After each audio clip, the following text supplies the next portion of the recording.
தொலைக்காட்சியின் பிரதான செய்திகள். முதலில் தலைப்புச் செய்திகள். நள்ளிரவு முதல் அதிகரித்த எரிபொருள் விலை வெளியானது அறிவிப்பு. நயினாதேவில் கொடூரம், பூசகரின் வாழ்வெட்டில் சக பூசகர் பலி. யாழில் இளம் குடும்பஸ்தர் எடுத்த விபரீத முடிவு, தொடரும் விசாரணை. போருக்கு மத்தியில் திடீரென புடினை தொடர்பு கொண்ட ட்ரம்ப். ஒரே நாளில் அழிக்க முடியும், ஆனால் ஈரானை சிதைக்க காத்திருக்கும் ட்ரம்ப்.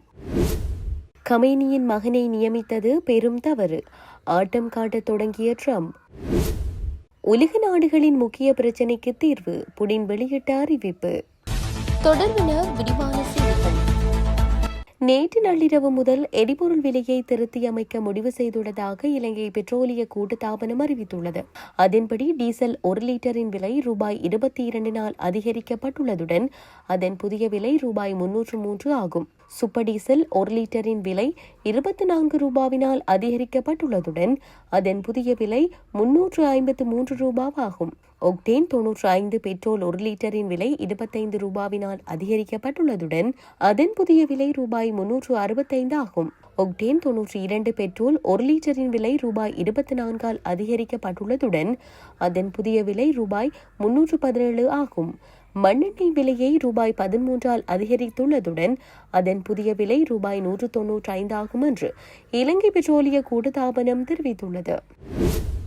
நயினாதேவில் இரு பூசாரிகளுக்கிடையே ஏற்பட்ட தகராறு வாழ்வெட்டில் முடிந்ததில் ஒருவர் பலியானார். குறித்த சம்பவம் நேற்று மாலை நயினாதேவில் இடம்பெற்றுள்ளது. சம்பவம் குறித்து தெரிய வருகையில், நயினாதேவு வீரகத்தி விநாயகர் ஆலய பூசகருக்கும் நயினாதேவில் தொழில் நிமித்தம் சென்றிருந்த பூசகர் ஒருவருக்கும் இடையே ஏற்பட்ட தொழில் தகராறே குறித்த கொலையில் முடிந்ததாக தெரிய வருகிறது. இந்த சம்பவத்தில் நயினாதேவு வீரகத்தி விநாயகர் ஆலய பூசகரது வாழ்வெட்டிலேயே குறித்த பூசாரி பலியானார் என கூறப்படுகிறது.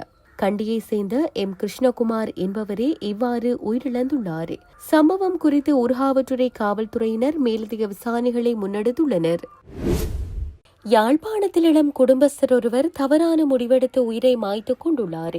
டச்சு வீதி பெரியவிளான் இளவாலை பகுதியைச் சேர்ந்த அருணகிரிநாதர் கார்த்திக் அருண்குமார் என்ற 3 பிள்ளைகளின் தந்தையே இவ்வாறு உயிர் மாய்த்துள்ளார்.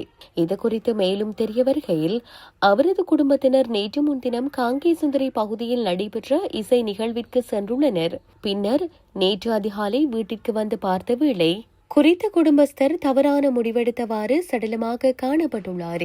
சம்பவம் தொடர்பில் இளவாலை காவல் நிலையத்தில் முறைப்பாடு பதிவு செய்யப்பட்ட நிலையில் சடலத்தை மீட்ட இளவாலை காவல்துறையினர் யாழ்ப்பாண போதனா வைத்தியசாலைக்கு கொண்டு சென்றுள்ளனர். அவரது சடலம் மீதான மரண விசாரணைகளை திடீர் மரண விசாரணை அதிகாரி ஜெயபாலசிங்கம் மேற்கொண்டார். இந்த நிலையில் உடற்கூற்று பரிசோதனைகளுக்காக சடலம் யாழ்ப்பாணம் போதனா வைத்தியசாலையில் வைக்கப்பட்டுள்ளது.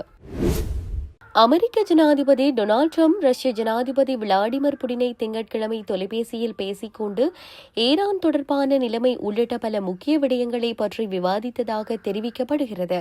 குறித்த விடயத்தை புடினின் உதவியாளரான யூரி உஷாகோவ் வெளியிட்டுள்ளார். சுமார் 1 மணி நேரம் நீண்ட இந்த உரையாடல் இந்த ஆண்டில் இரு தலைவர்களுக்கிடையே நடந்த முதல் தொலைபேசி பேச்சு என கூறப்படுகிறது. அதன்போது ஈரான் தொடர்பான மோதலை அரசியல் மற்றும் தூதரக வழிகளில் விரிவாக தீர்க்க வேண்டும் என புடின் கருத்துக்களை முன்வைத்ததாக உஷாகோவ் தெரிவித்துள்ளார். இதன்படி ட்ரம்ப் ஈரான் தொடர்பான நிலைமை குறித்து தனது நிலைப்பாட்டை பகிர்ந்து கொண்டதாகவும் தெரிவிக்கப்படுகிறது. முன்னதாக வெளியான தகவல்களின்படி ஈரானுக்கு அமெரிக்க படைகள், கப்பல்கள் மற்றும் விமானங்களின் இருப்பிடங்கள் மற்றும் நகர்வுகள் பற்றிய புலனாய்வு தகவல்களை ரஷ்யா வழங்கி வருகிறது என்று அமெரிக்க உளவுத்துறை அறிக்கைகளை மேற்கோள் காட்டி சர்வதேச ஊடகங்கள் செய்தி வெளியிட்டுள்ளன. இந்நிலையில் குறித்த விடயம் தொடர்பில் இந்த தொலைபேசி உரையாடலில் பேசப்பட்டதா என்பது குறித்து உஷாகோவ் எந்த தகவலையும் வெளியிடவில்லை. ஈரானில் அமெரிக்கா இன்னும் தாக்காத சில இலக்குகள் உள்ளதாகவும் அவற்றை ஒரே நாளில் தாக்கி அளிக்க முடியும் என ஜனாதிபதி டொனால்ட் ட்ரம்ப் தெரிவித்துள்ளார். அந்த இலக்குகளை தாக்குவதற்கு முன் என்ன நடக்கிறது என்பதை காத்திருந்து பார்க்கிறோம். அவற்றை தாக்குவது மிகவும் எளிது, ஆனால் அவை தாக்கப்பட்டால் ஈரானுக்கு பெரும் சேதம் ஏற்படும் என்று அவர் கூறியுள்ளார். மேலும் இந்த ஈராணுவ நடவடிக்கை ஆரம்பத்தில் திட்டமிடப்பட்ட காலத்தை காட்டிலும் வேகமாக முன்னேறி வருகிறது என்றும் ட்ரம்ப் குறிப்பிட்டுள்ளார். ஒரு மாதத்திற்கு பிறகு இவ்வளவு முன்னேற்றம் கிடைக்கும் என்று நினைக்கவில்லை என்றும், ஆனால் இப்போது தாங்கள் இத்தகைய நிலைக்கு வந்துள்ளோம் எனவும் அவர் தெரிவித்துள்ளார். அமெரிக்கா மற்றும் இஸ்ரேல் இணைந்து ஈரான் மீது தாக்குதலை தொடங்கி சுமார் 10 நாட்கள் கடந்துள்ள நிலையில் இந்த நடவடிக்கையில் பெரிய முன்னேற்றம் கிடைத்துள்ளதாகவும் இந்த பணி பெரும்பாலும் நிறைவு பெற்றுவிட்டதாகவும் ட்ரம்ப் கூறியுள்ளார். இதன்படி இதுவரை 5000க்கும் மேற்பட்ட இலக்குகள் தாக்கப்பட்டுள்ளதாகவும், அதில் ட்ரோன் உற்பத்தி நிலையங்கள், ஈரானின் கடற்படை பலம் தொடர்பான இடங்கள் மற்றும் ஏவுகணை திறன்களை உள்ளடக்கிய இடங்களும் தாக்கப்பட்டுள்ளதாக தெரிய வருகிறது. இவற்றின் விளைவாக ஈரானின் ஏவுகணை திறன் தற்போது சுமார் 10% அல்லது அதற்கு கீழேயே குறைந்துள்ளதாக ட்ரம்ப் தெரிவித்துள்ளார். முஜ்தபா ஹமேனியை ஈரானின் உச்ச தலைவராக நியமித்தது மிகப்பெரிய தவறு என அமெரிக்க ஜனாதிபதி டொனால்டு ட்ரம்ப் தெரிவித்துள்ளார். அவர்கள் பெரிய தவறு செய்திருக்கிறார்கள் என்று நான் நினைக்கிறேன். அது நீண்ட காலம் நீடிக்கும் என்று எனக்கு தெரியவில்லை என்று ட்ரம்ப் குறிப்பிட்டுள்ளார். இதற்கு முன்பும் அவர் முஜ்தபா ஹமேனியை அடுத்த தலைவராக நியமிப்பது அமெரிக்காவிற்கு ஏற்றுக்கொள்ள முடியாது என்று தெரிவித்திருந்தார். கடந்த மாதம் 28ஆம் தேதி முன்னாள் உச்ச தலைவர் அலி ஹமேனி கொல்லப்பட்ட பிறகு 88 உறுப்பினர்களை கொண்ட மூத்த மத தலைவர்கள் அடங்கிய நிபுணர்கள் சபையினால் புதிய உச்ச தலைவராக முஜ்தபா ஹமேனி நியமிக்கப்பட்டார். இந்நிலையில் ஆயதுல்லா அலி ஹமேனிக்கு பிறகு ஈரானின் புதிய உச்ச தலைவராக வருபவர் அமெரிக்காவின் அனுமதி இல்லாமல் நீண்ட காலம் பதவியில் நீட்டிக்க முடியாது என்று ட்ரம்ப் ஏற்கனவே தெரிவித்திருந்தார்.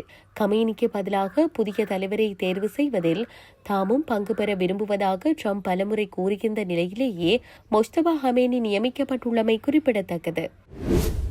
அரசியல் தலையீடு இல்லாமல் நீண்ட கால ஒப்பந்தங்கள் மேற்கொள்ளப்பட்டால் ஐரோப்பிய நாடுகள் உட்பட உலகின் பல நாடுகளுக்கு ரஷ்யா எண்ணெய் மற்றும் இயற்கை எரிவாயு வழங்க தயாராக இருப்பதாக அந்நாட்டு ஜனாதிபதி விளாடிமிர் புடின் தெரிவித்துள்ளார். அதிகாரிகள் மற்றும் எண்ணெய் எரிவாயு நிறுவன தலைவர்களின் முன்னிலையில் தொலைக்காட்சியில் உரையாற்றிய அவர், அமெரிக்கா, இஸ்ரேல் மற்றும் ஈரான் இடையிலான போர் நிலைமைகள் காரணமாக உலகளாவிய எரிசக்தி நெருக்கடி அதிகரித்து வருவதாக அவர் எச்சரித்துள்ளார். மேலும் ஹார்மோஸ் ஜலசந்தி வழியாக நடைபெறும் எண்ணெய் போக்குவரத்து பாதிக்கப்படுவதால் எண்ணெய் உற்பத்தி ஏற்கனவே குறைய தொடங்கியுள்ளதாகவும் அவர் சுட்டிக்காட்டியுள்ளார். ரஷ்யா உலகின் 2வது பெரிய எண்ணெய் ஏற்றுமதி நாடாகவும் உலகிலேயே மிகப்பெரிய இயற்கை எரிவாயு கையிருப்பை கொண்ட நாடாகவும் இருப்பதால் தேவையானால் பல நாடுகளின் எரிசக்தி தேவைகளை பூர்த்தி செய்ய முடியும் என்றும் புடின் வலியுறுத்தியுள்ளார். இந்நிலையில் தற்போதைய எண்ணெய் விலை உயர்வை பயன்படுத்தி ரஷ்ய எண்ணெய் நிறுவனங்கள் தங்களது கடன்களை குறைக்க வேண்டும் என்றும் அவர் கூறியுள்ளார். துருக்கி வான்வெளிகளில் ஈரான் மீண்டும் ஏவுகணை தாக்குதல்கள் நடாத்தியுள்ளது. ஈரான் ஏவிய 2வது ஏவுகணைகளை தாக்கி அளித்துள்ளதாக நேட்டோ பாதுகாப்பு படை தெரிவித்துள்ளது. இதன் மூலம் ஈரான் மீண்டும் துருக்கி மீது தாக்குதல் நடத்தியது உறுதியாகியுள்ளது. ஈரானின் தொடர் தாக்குதலால் துருக்கியின் அதான பகுதியில் உள்ள தூதரகத்தை அமெரிக்கா மூடியுள்ளது. மேலும் அத்தியாவசிய பணிகளில் இல்லாத ஊழியர்கள் வெளியேறுமாறு அமெரிக்க தூதரகம் அறிவுறுத்தியுள்ளது. இது தொடர்பாக தனது எக்ஸ் தள பக்கத்தில் அமெரிக்க தூதரகம் பதிவிட்டுள்ளதாவது, மார்ச் 9, 2026 அன்று பாதுகாப்பு அபாயங்கள் காரணமாக அவசர நிலை அல்லாத அமெரிக்க அரசு ஊழியர்கள் மற்றும் அமெரிக்க அரசு ஊழியர் குடும்பத்தை சேர்ந்த உறுப்பினர்கள் அதானவின் துணை தூதரகத்தை விட்டு வெளியேறுமாறு அறிவுறுத்தப்படுகின்றனர். தென்கிழக்கு துருக்கியில் உள்ள அமெரிக்கர்கள் இப்போதே வெளியேறுமாறு வலுவாக ஊக்குவிக்கப்படுகிறார்கள் என பதிவிடப்பட்டுள்ளது. இத்துடன் செய்திகள் யாவும் நிறைவு பெறுகின்றன. மேலதிக செய்திகளை அறிந்து கொள்வதற்கு www.tamilaram.com எனும் இணையதளத்தை பார்வையிடுங்கள்.